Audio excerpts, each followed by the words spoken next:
Welcome to First Unitarian Society of Minneapolis, the birthplace of Congregational Humanism. We carry on that tradition of free thought today, dedicated to promoting a free search for truth, meaning, and justice. Our web address is firstunitarian.org. I'm David Breeden, Senior Minister. Welcome.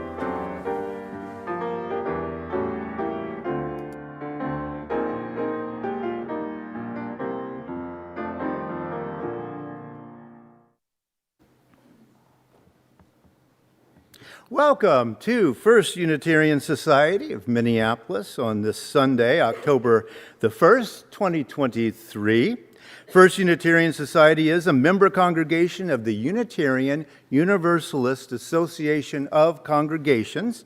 Our programming is online live. It's live in our building, and it's on demand 24/7.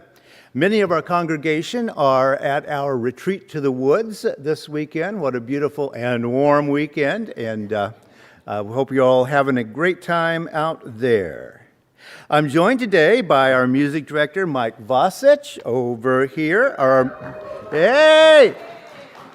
Our Minister of Lifelong Education, J. Exodus Hooper. And our amazing pianist, Amos Lucidi. Yay! And I'm David Breeden, the Senior Minister here. Welcome everyone to this place of love and justice, this place where we attempt to live up to humanity's highest ideals and highest hopes. Do we fail? Yes, we do. We fail often. Do we try again? Yes, we do. Every time, always, because we are people looking out for each other sentient beings, and our planet. Welcome all to this place of love and justice, to this gathering where the sacred and the holy are created by us being together. Thank you for being here today.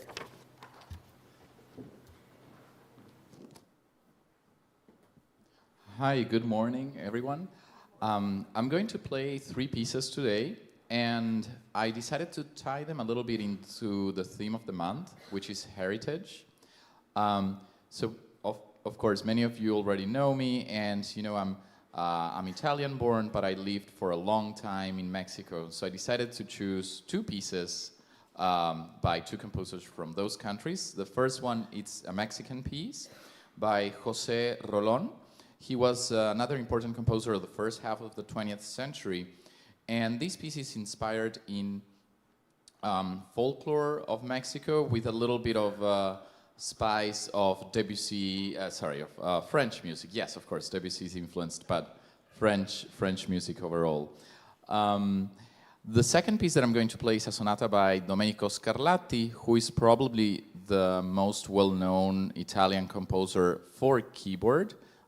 He composed around over 500 sonatas for the harpsichord, and today they're widely played on piano, which is slightly different.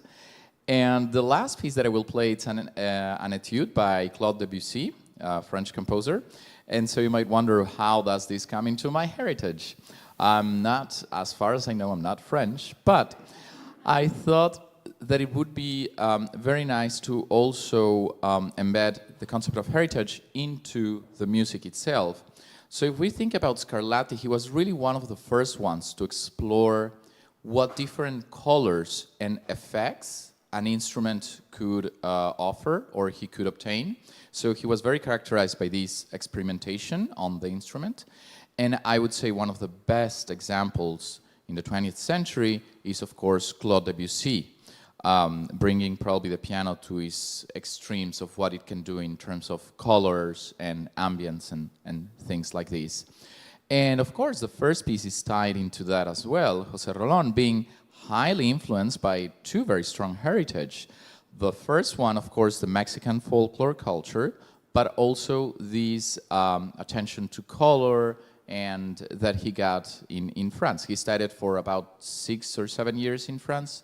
And so he acquired also this taste for looking for different sonorities. So anyway, I hope you enjoy all three pieces.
Now we will have our chalice lighting. We aspire to pursue wisdom through reason, science, art, and the stories of civilization.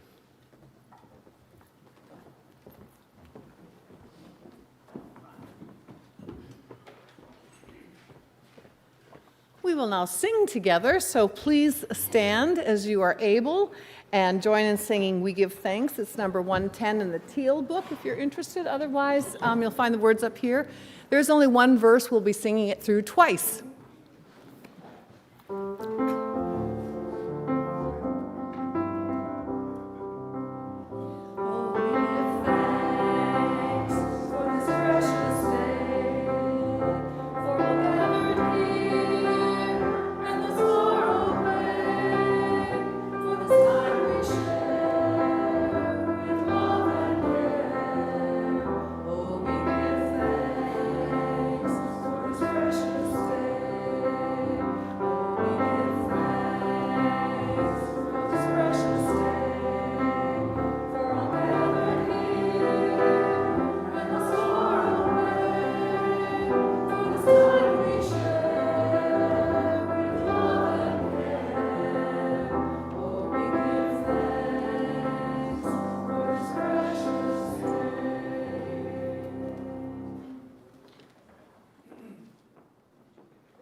Please remain standing.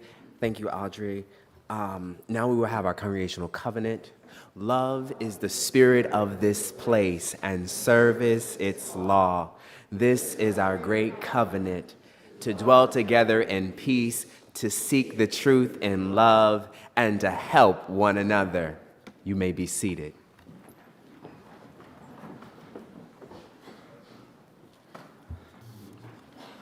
First Unitarian Society is a congregational humanist community. We are here for each other, for our neighbors, and our planet. When we gather on Sundays, we take a few moments to reflect on the human experience, the joys, the sorrows, and the milestones. We do this to stay in touch with our own humanity, to get in touch with our own compassion, and to remind ourselves of the value of a moment of stillness. This week, Maureen Hunt's father finished his grueling chemo and radiation for tongue cancer, and he reports that he has no cancer. And so off he goes, recovering. Ruth Agar was on her way back to be here this morning, but took a tumble yesterday, so she's staying with her son and daughter-in-law, and we wish Ruth a quick recovery. And we want you right back over in that chair over there that we keep reserved specially for you, Ruth. By the way, downstairs, stop by the card basket to send a note to folks who are not able to attend our assembly or who I've mentioned today.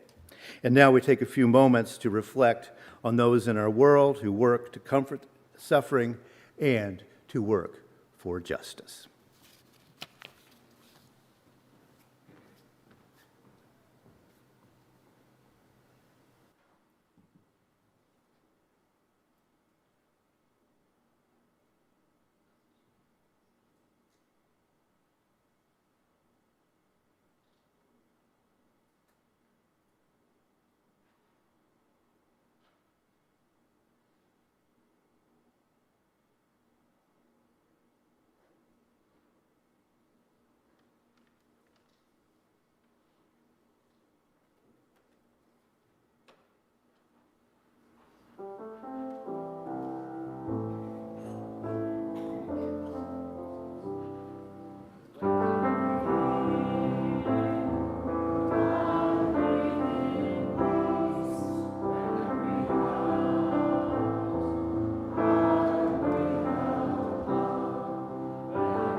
Come one, come all, come young, come small. Enjoy the magic. It's your lucky day. Would you be the small little today?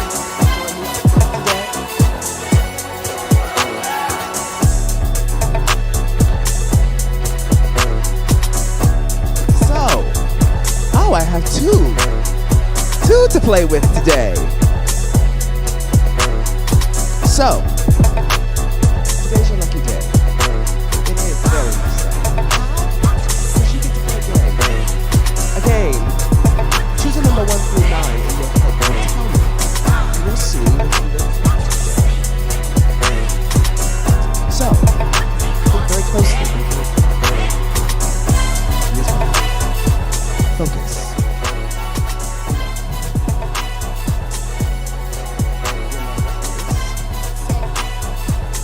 Your number is. Survey says,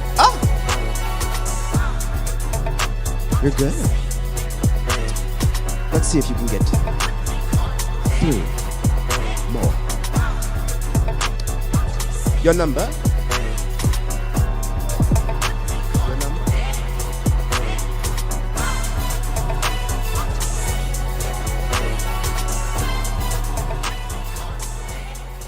Are we switching that number? Let's. Oh, 2. Look at you. Okay, you can see a big smile. Here we go. 2 more. Your lucky number. 5. Survey says.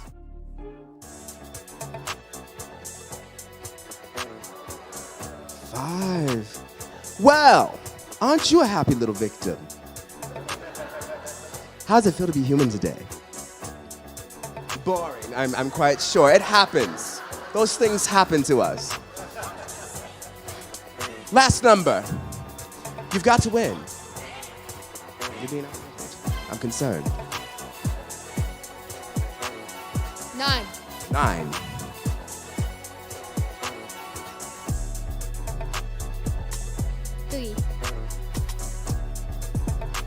Our lucky day is. Oh. But you get to leave out today with something even greater. Some information that you've been waiting for. What do we have for us?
Thanks so much, Amos. And thanks so much, Jay. Yes, as Amos mentioned, our theme for the month of October is heritage. The places where we live have a heritage. The liberal religion that we practice here has a heritage. Political liberalism has a heritage. And each of us, as Amos was mentioning, has an individual heritage that can sometimes be quite eclectic. First Unitarian Society has a heritage as well, an eclectic sort of heritage, a reason that we are here and have been here for all these years, a why to what we do. And the why has a very simple answer to it. That's why we're here: change, transformation. First Unitarian Society has been and is and will be here to change things, ourselves and our society. That's what we will be talking about on Sundays for this month. What kind of heritage are we looking at? Yet, transformation in our thinking and change in our society, these are tough. It's difficult to look outside of how we do things in our various kinds of cultures. Take, for example, the idea of how much choice we have. Now, did some of you begin to think the game was not quite as chance-oriented as perhaps you... Tyche was the god of fortune in ancient Greece. Fortune as in random chance. As a matter of fact, one of her devotees is supposed to have invented dice. She was about rolling the dice. Nowadays, we call natural disasters acts of God, but in ancient Greece, they were acts of Tyche. Now, by the way, one of her running buddies was Nemesis, who is not the kind of guy you really want to meet up with. But a funny thing happened on the way to the Roman Empire. The god Tyche became the Roman god Fortuna. Now, La Fortuna, Lady Fortune, and the wheel of fortune becomes not a roulette wheel in Rome, but rather a way of describing how nature itself works. Sometimes you're up, sometimes you're down. Now, what we see as time goes on is a transformation from the Greek concept of chance in the universe to the Roman concept that there is something in the universe that both creates order and creates inescapable fates for human beings, what we call destiny. And this overarching thing, the Romans called logos, L-O-G-O-S, logos. What we also see developing is the template for what would become the monotheistic God, an all-powerful, all-knowing being. For most ancient Greeks, the world was filled with all kinds of local gods, water nymphs and tree nymphs and that kind of thing. And yes, there was then this overarching god, Zeus. With the Romans, this began to change, and eventually Logos became this rational, controlling, all-knowing God of the universe. Now, Christian theologians and priests latched onto this developing concept when Christianity came along that chance simply could not exist in a universe created by an all-knowing God. This then became a basic assumption of the developing Christian movement, an idea that remains with us today in the minds of millions of human beings. And with the death of chance and the rise of destiny as the model for thinking about reality, another question arose. What about free will in such a universe?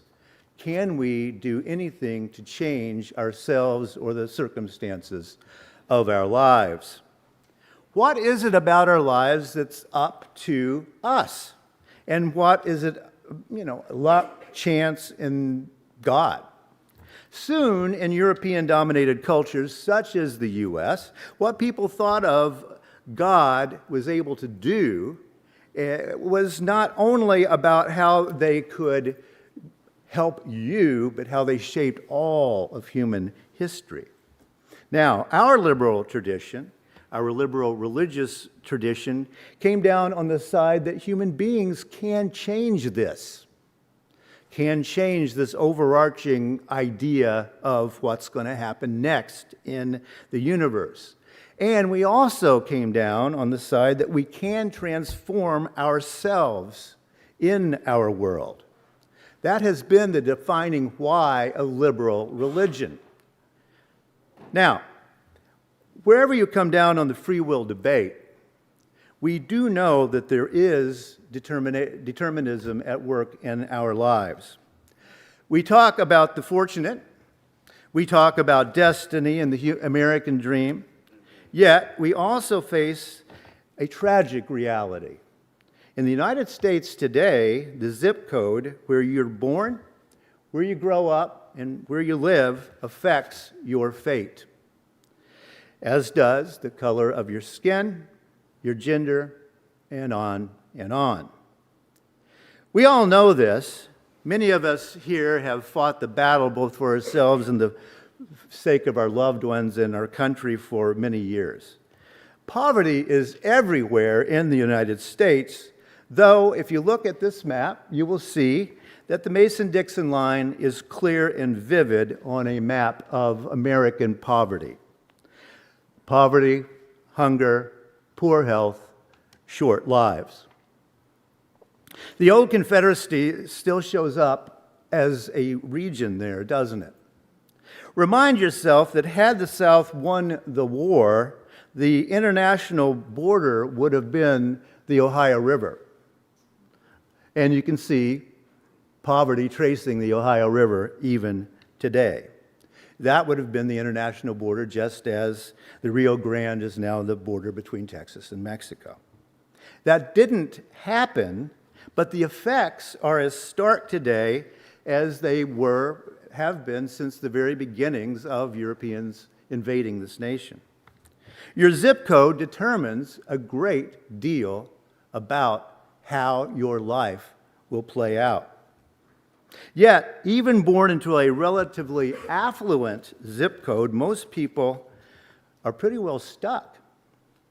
In terms of social mobility, moving from one social class to another, the U.S. does not make the top 20 list of nations in our world.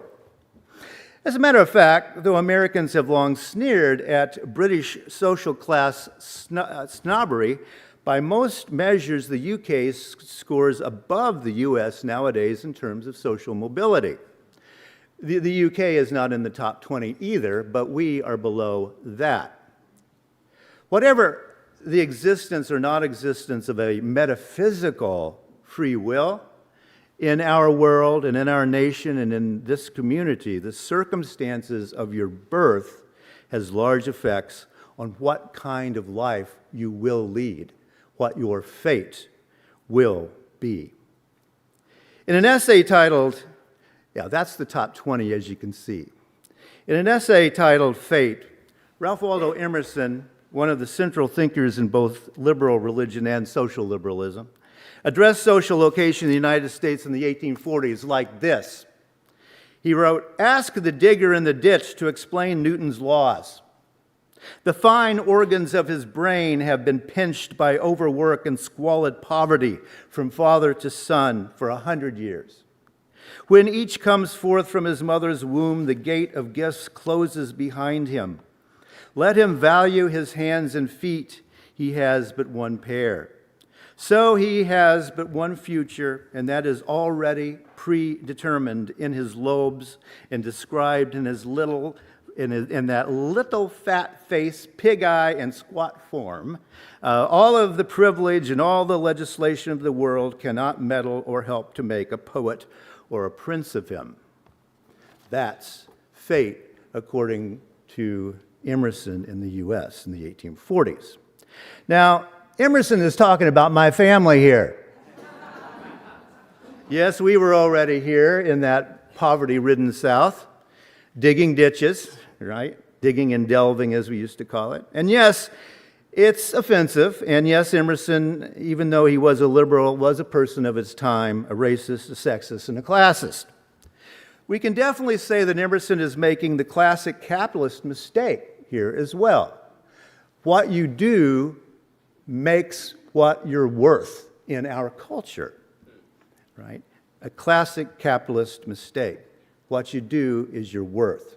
Yet Emerson does have a glimmer of thought about fate, as you notice in those words, in how the human hands and brain is affected. He says of the poor, when each comes forth from his mother's womb, the gate of gifts closes behind him.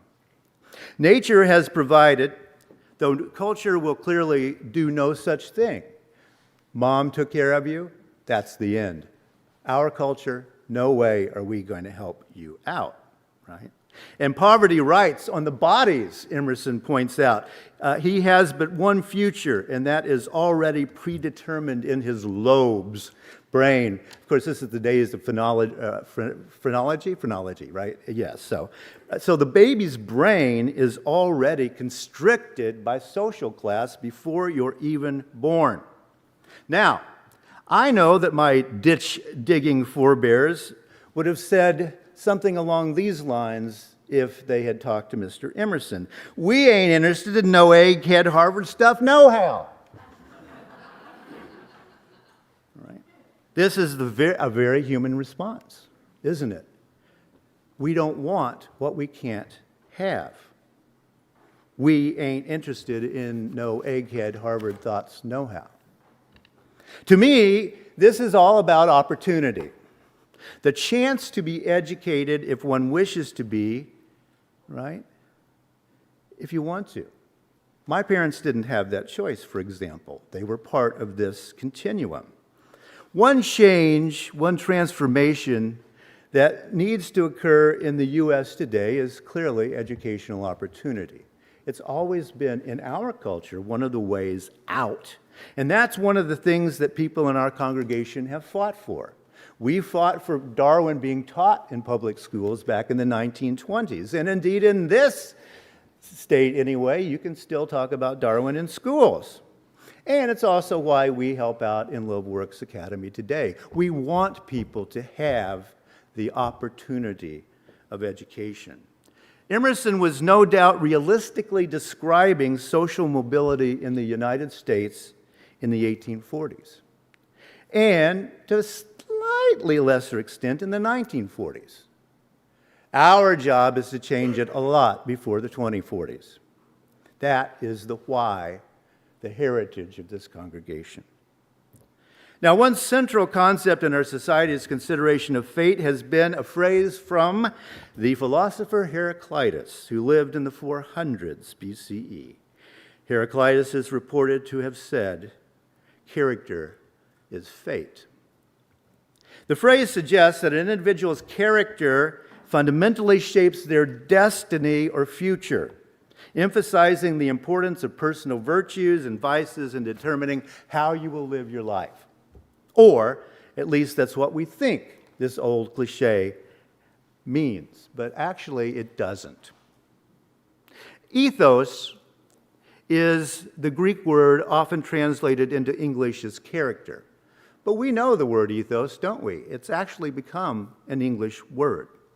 It meant at the time custom or habit. I think it probably means more like zeitgeist that we use nowadays. Anthropos, that's to a human, and daemon, it eventually becomes demon, bad spirit, but daemon is a good spirit in ancient Greek writing. When we look at the phrase from this angle, habit or zeitgeist is a human's spirit, but maybe Heraclitus is saying something else here.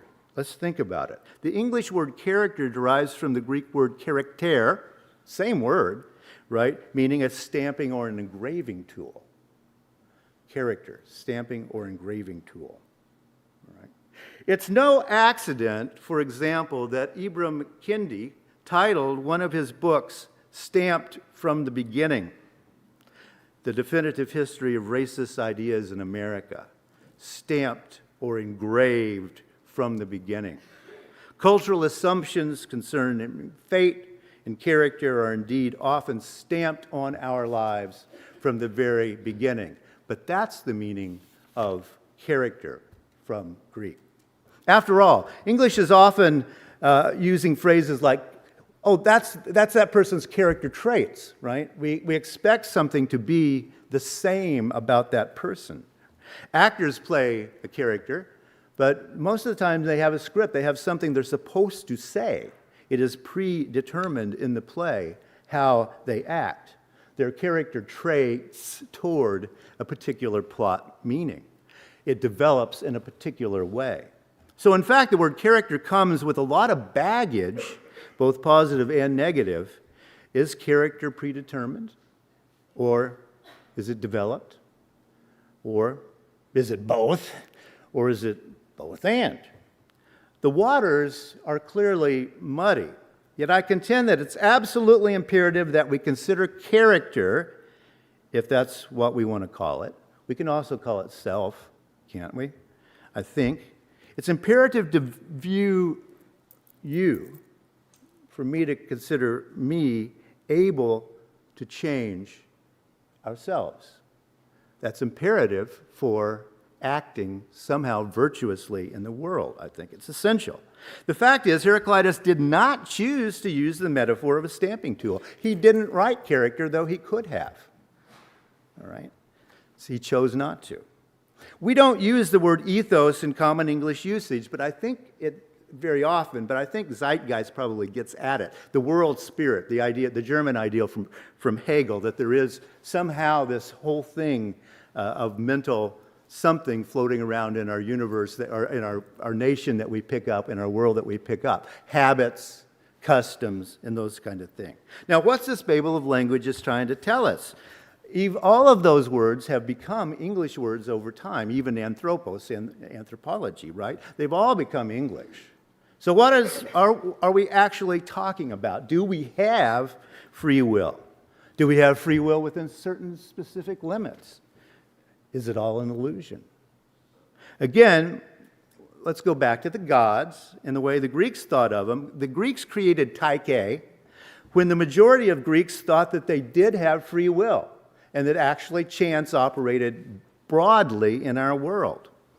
The Romans created Fortuna when the majority of Romans thought that we do not have free will. There is a controlling something out there. On the other hand, the Chinese, for example, thought that we do have free will. We do act within the moment freely. In some human cultures, free will has been the ultimate question of individualism. It was for Emerson. In other cultures, free will is secondary to how well you live into social norms. That's Confucianism. And we can see this ambiguity getting tangled up with things like tarot cards. And it's in astrology as well. Are tarot or astrology cards telling us what will happen for sure, or what might happen if we don't do this other thing over here? There's no clear answer to that in Western culture. The I Ching, on the other hand, much like the tarot, says yes, this is about picking the future. It's not about what's going to happen, right? There's a big difference there. In other words, we are going to think in ways that our culture teaches us to think. Yes, we have to, right? And we're going to learn those social norms. Yeah, that's part of it.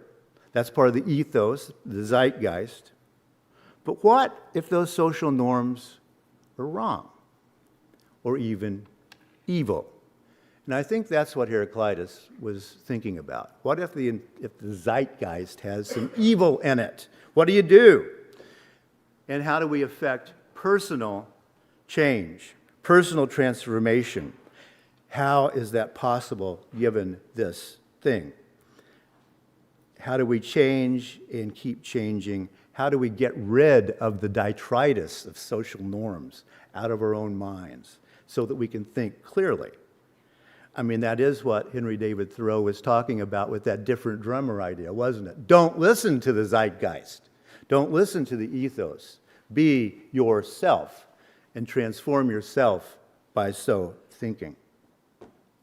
Emerson put it this way: every spirit builds itself a house, and beyond its house a world, and beyond its world a heaven.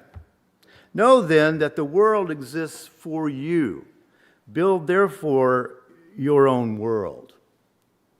Build therefore your own world.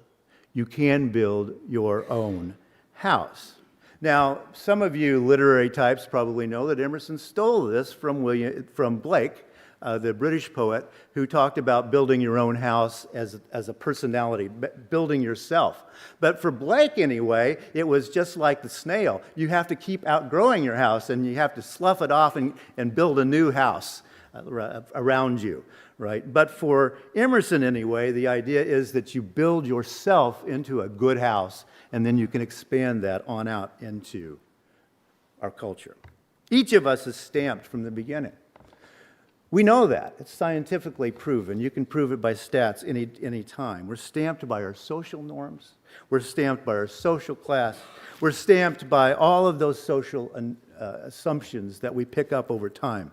And many Americans believe that these walls are permanent and even just. If you believe in that all-controlling God, things are kind of as they should be. Right? Yet we here believe otherwise. We are countercultural in the true sense of that word. We are against the nonsense that builds up in human cultures over time, against the prejudices and stupidities that come along. There weren't any zip codes when I was born, so I wasn't born into a poor zip code, but it's 62040 nowadays, and it's pretty darn poor. It's a poor industrial suburb of St. Louis on the wrong side of the river, or the Illinois side of the Mississippi. Today, voila! I wonder how I got that French there on the... Am I not French enough for you, machine? Voila!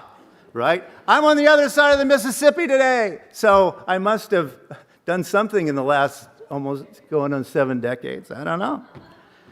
Did I have it? But I'm on the other side of the river anyway.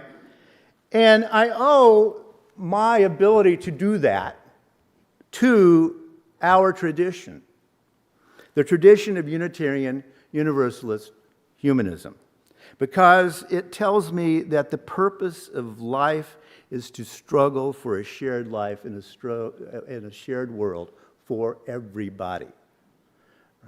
That's always been one of the purposes for me, a shared life in a shared world for all sentient beings. And our tradition tells me that a different world is possible if each of us reaches into our best selves, that changed self, and we fight for the liberation of all.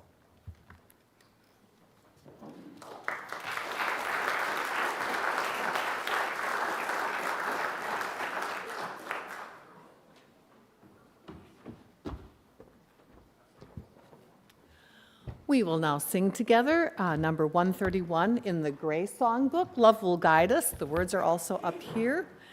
Please stand as you are able.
Good morning. My name is Sandy Martin, and I am a member of the FUS Board of Trustees.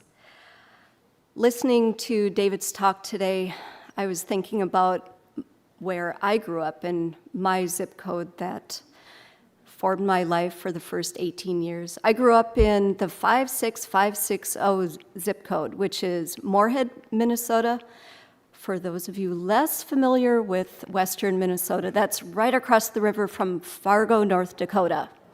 Ah. So I grew up there. I'm guessing most of my classmates stayed in the area. A lot of people stay with what's familiar, comfortable. But I knew from probably my freshman year of high school that I was not going to stay in Moorhead. And how does one decide that, to leave the place they grew up? Many ways. I think that what influenced me and what influences many others is exposure to different ideas, mentorship, acceptance, giving one the confidence to leave that place that makes them comfortable, and a support of individuality, which my family gave me a ton of. And then I made a choice. There's character, and then you make the choice.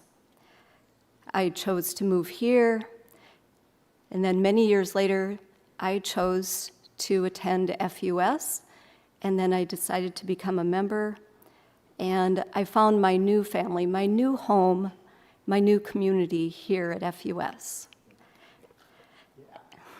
And it's been a very happy experience. So just like my home, where I sleep, take care of my dog, spend time with my husband, just like that, I need to help pay the bills, help to tune the piano, got to pay for that, keep the lights on, and thank goodness for central air at FUS. Yay! And as you may know, First Unitarian Society is an independent, self-supporting, democratically governed congregation. FUS survives and thrives due to the generosity of our members and friends in time, talent, and treasure. The bulk of our financial support comes from the pledges and regular gifts of our members and friends, and we continued the tradition of the Sunday offering to allow anyone who wishes to make a contribution or give a little more. We're not passing the plate right now, but that's okay. If you didn't bring cash or a checkbook today, but would like to continue, we have a credit card kiosk available downstairs after assembly, or on your computer screen, go to the FUS website and look for the give icon in the upper right-hand corner. Or download the Give Plus app on your smartphone. Welcome, and I'm glad to make this my home.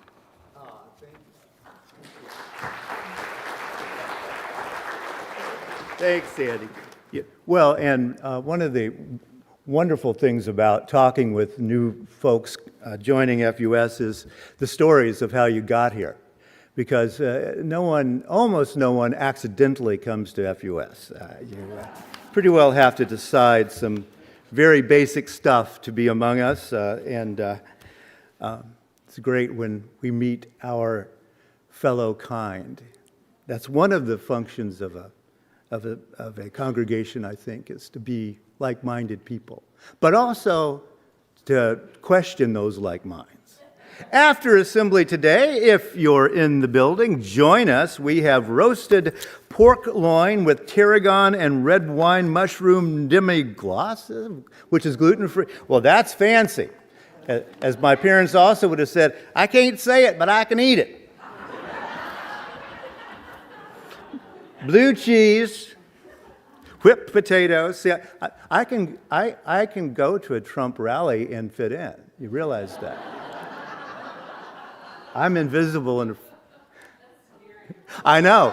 It should be. That should scare you. But it's also, change can happen. Also, roasted portobello stuffed with hummus, asparagus, red peppers, and balsamic reduction. That's gluten-free and vegan, and carrot salad. Also, there is a kids eat first table today with chicken tenders and honey mustard and sliced apples. So join us for some yummy food downstairs.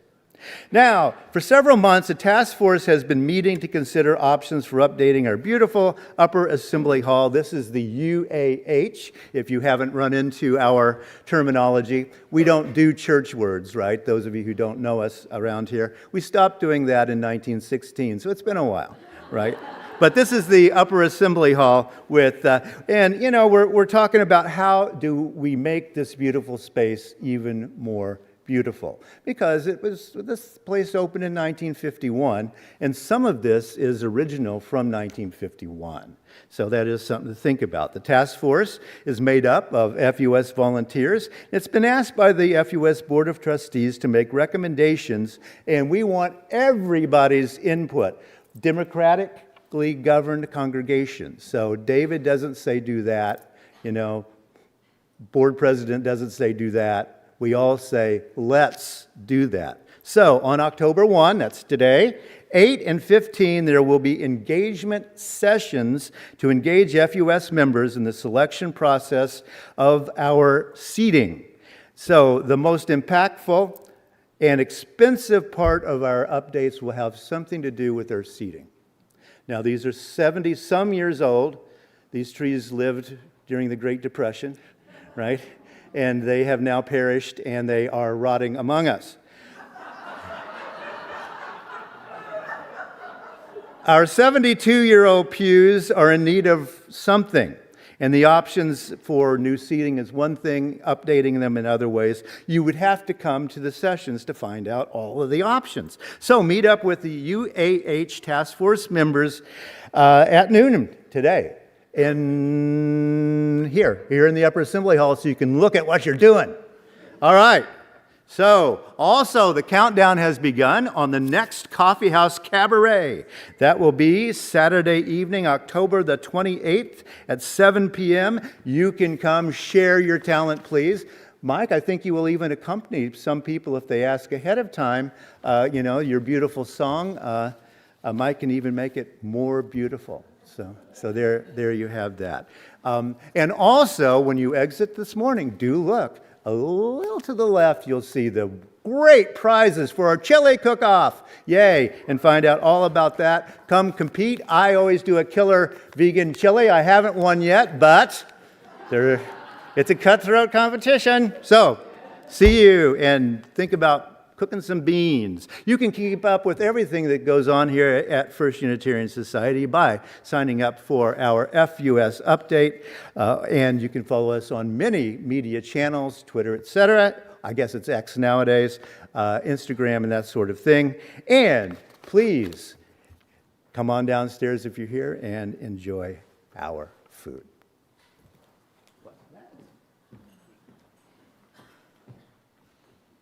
Extinguishing the chalice. I forgot my role. Okay.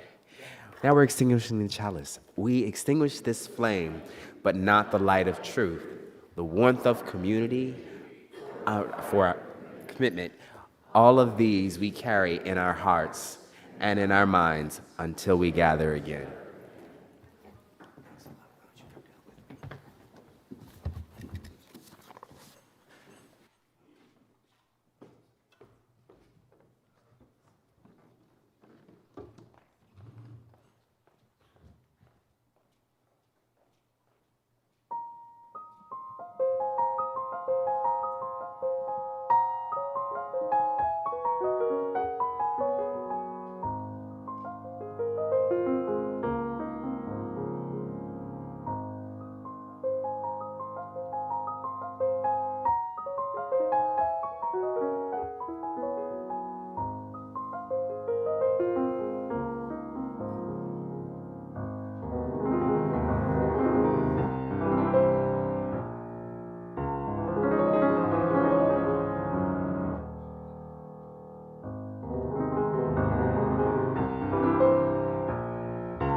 you.